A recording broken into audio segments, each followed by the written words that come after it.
Hello, good morning. I'm Louise and I'm a specialist therapist, teacher and a published author, and I am going to be here every Wednesday at 10:30 in the morning to see us through this time. We're living in a bit of an extraordinary season right now, aren't we? And all of our nervous systems are really shaken up. Or is that just me? They're shaken up to the core, and what you'll notice is that your breathing will be affected perhaps, that your stomach might be churned up, that you might find yourself a little bit tight in your chest or just tight in your muscles, that you might find your thinking going, that you can't always think clearly or in a focused way. You might have lots of intrusive thoughts. You might kind of start to do something and then flit. You might find your memories impacted. You might find that you just can't do things the way you used to do them. You can't process information, you can't find your words, you can't maybe just think clearly and get things done. I'm finding that I'm sort of starting and stopping, and being quite distracted at the moment, preoccupied. That's what happens when you're in the alarm part of your nervous system, and it's not okay for us to kind of live in that constant state of alert or in a state of alarm the whole time. Somehow we're going to have to find ways to press the pause button so that we can actually have a break, a breather from all of that from time to time, because it's not good for your mind and your body to be on that constant state of alert. So what we're going to do each Wednesday is we're going to think about what can we do to get ourselves grounded in our bodies and in our minds, and what can we do to stay connected. Getting grounded is going to help to attend to that need we've all got for regulation, and staying connected with others is going to also support that need, that basic human need of relationship. And so we're going to look at those two areas in that order. And so what I thought we'd do is that maybe I would just try out some different bits and pieces with you every week, so that you can just experiment either on your own or together with your family. So just see what you think and just see what works for you. So today what I thought we would start with to try and ground our bodies is an exercise called the butterfly. So what I need you to do is just to cross your arms like this, kind of like a butterfly, and I'm going to just start to tap. Now helpfully I have a clock in my room which I can try and tune into.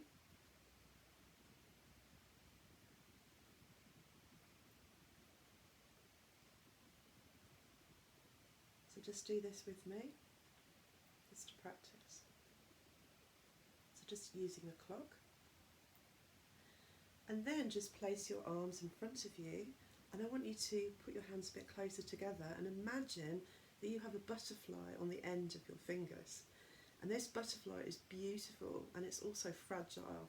So you need to just use your out breath to try and wake the butterfly up to start with, and you might need about 3 out breaths. Really gently.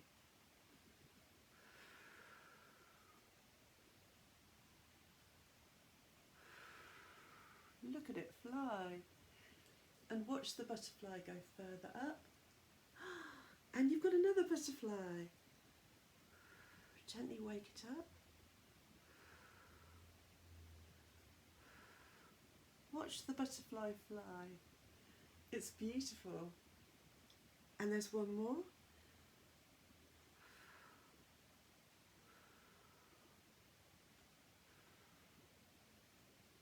Watch the butterfly fly. Then bring your arms back to your chest and let's tap.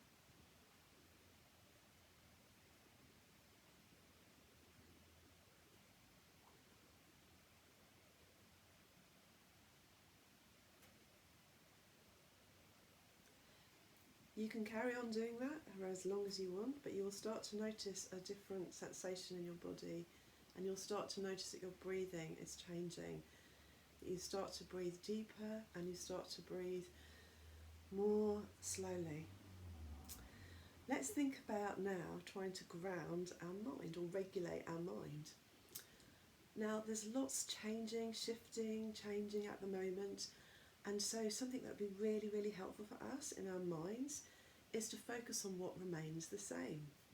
So I'm just going to look out my window right now because I've got a really good view, and I'm going to say that what I can see that remains outside, because we're going to go and work from the outside in, is I can see that the sky is still there. The sky is really blue, there's no clouds at the moment, so the sky remains. Now the sun is remaining too, because there's light, it's giving light to the day. And I also know that the air is remaining, because I can see the trees just starting to move, and I can see the bushes starting to move, just slightly, so there must be a slight breeze out there. So you get the idea? Start to think together by yourself or together with your family, what remains outside. It might be that you can see buildings, it might be that you can see the road, you can see parked cars, or you can see cars still moving. Whatever it is that you can see that remains the same, just kind of notice that. Now I want to move inside, and I'm going to look around my room that I'm in right now and just notice what remains the same. Well, the plant remains the same, my dog's bed over there remains the same, and my fire remains the same, and my music and my books and my phone and my lamp, and the settee that I'm sitting on remains, and the floor that my feet are on remains the same. And now we're going to move internally, and we're going to think what remains the same. So I can still dream.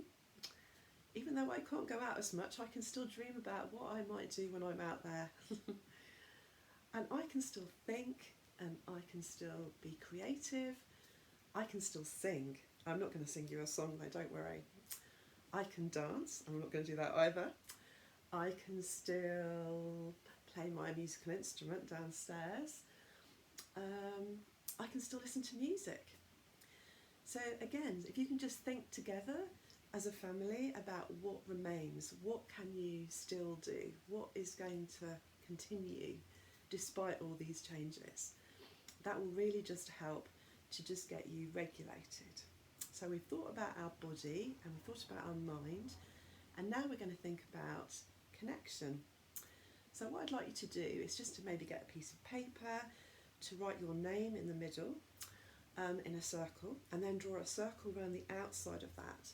And just think, who would you consider to be the most important people to you right now?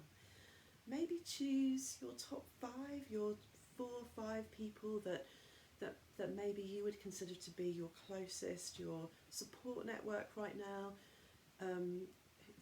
Those people who are really special to you in some way.